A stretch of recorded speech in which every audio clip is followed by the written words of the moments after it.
So after learning about the stages of clay, I want to show you how we're going to be starting to make our mugs. You can see that I have my clay here to start. I have a needle tool for scoring and slipping.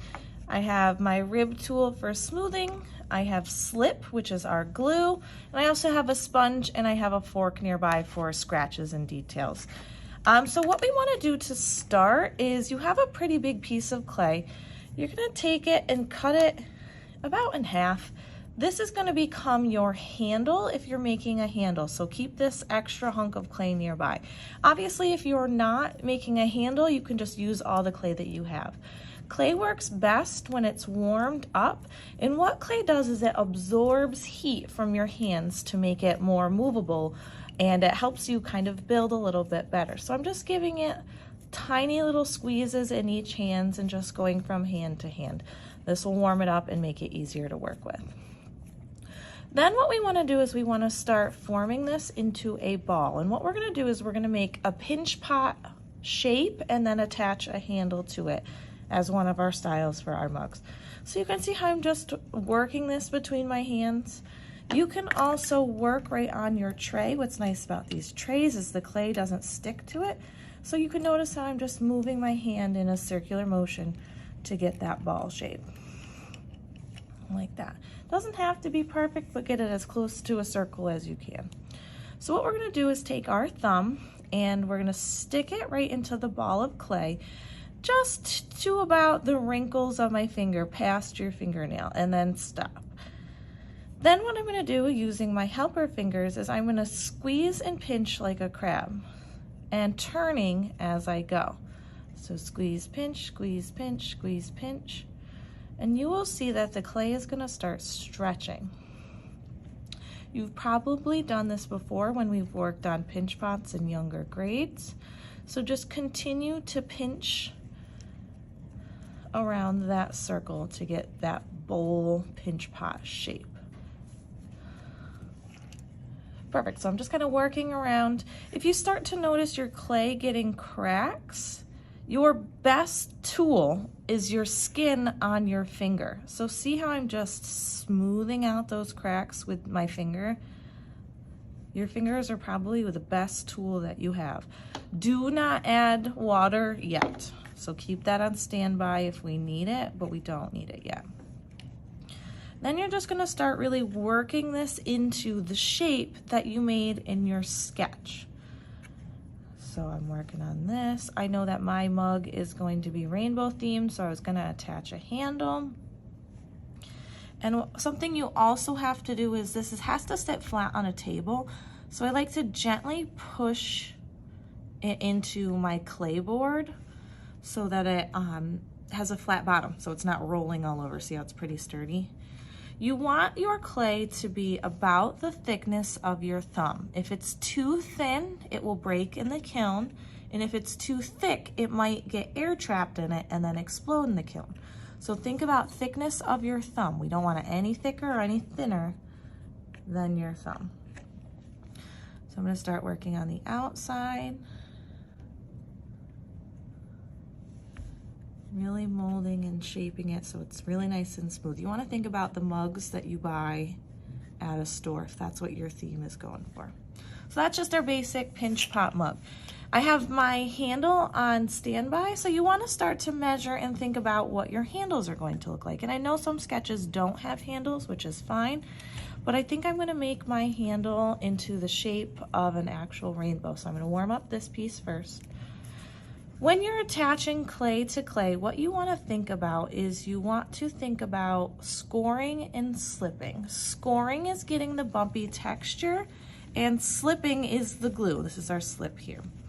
If we don't score or get the bumpy texture, your piece, when it dries, is going to fall apart.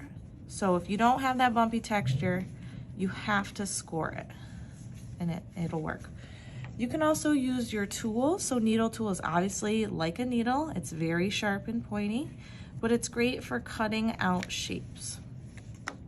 So if I'm working on turning this into a rainbow, this is great for cutting. Still thinking about thickness and smoothness and the shape I want this to be on my mug.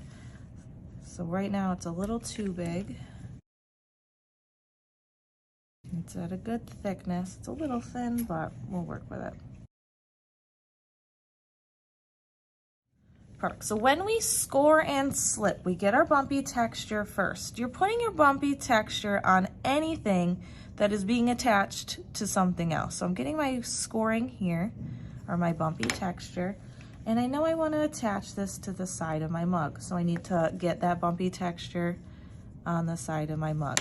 You can also use your fork to get that bumpy texture as well, but make sure it's really, really bumpy.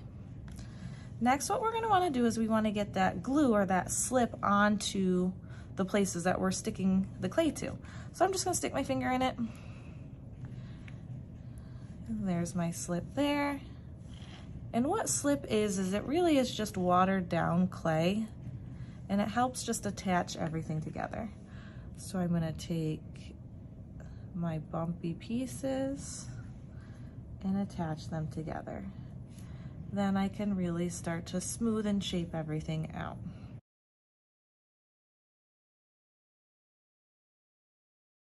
Something you want to keep in mind too is you have to kind of work fast, because the second that your clay touches the air, it's going to start to dry.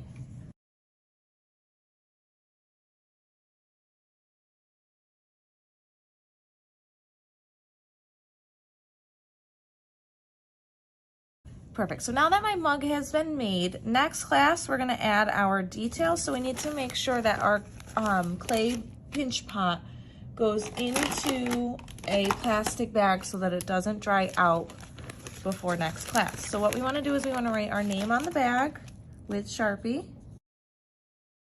and then carefully put your pinch pot inside of the bag. I like to make sure all the air is out before I close it. We're going to put our pinch pot on the shelf for next class. For this class, if you haven't finished making the details or your handle on your pinch pot, now is the time to do it. So this is when you really get to use the tools that I've given you to make this a really realistic mug for your mugs and rugs. So keep in mind, when we leave these out today, we're going to let them dry. And when we let them dry, there's no way to change it after it's been fired. So you want to make sure your pinch pot is how you want it to stay forever. So I know I need to smooth a little bit more, and I need to adjust a few parts of my handle. You have a sponge here too. This is only if you have lots and lots of cracks. What I find is people put too much water on their mugs, and it starts to turn into slip. So only use this sponge if you really need to. If you need to use it, squeeze out the water first, and then you can use it to smooth. If you notice that your mug is starting to get a little muddy, like it's way too wet, stop adding water. This is good for smoothing. It also gets a nice smooth texture on here as well. So you're just going to continue working on your mug. If you are adding pieces on, you have an extra bit of clay. You also have your slip and your scoring tools.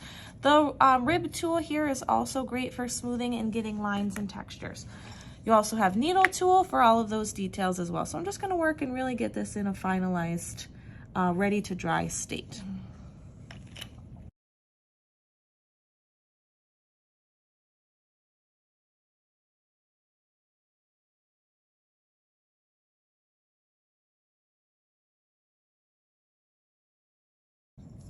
Something too that you'll notice as you're working in your clay is I call them clay boogers. These are just the little pieces of clay that come up. If you don't remove them, they will stay on your mug forever. So make sure you're really paying attention to the details of what the clay is actually doing.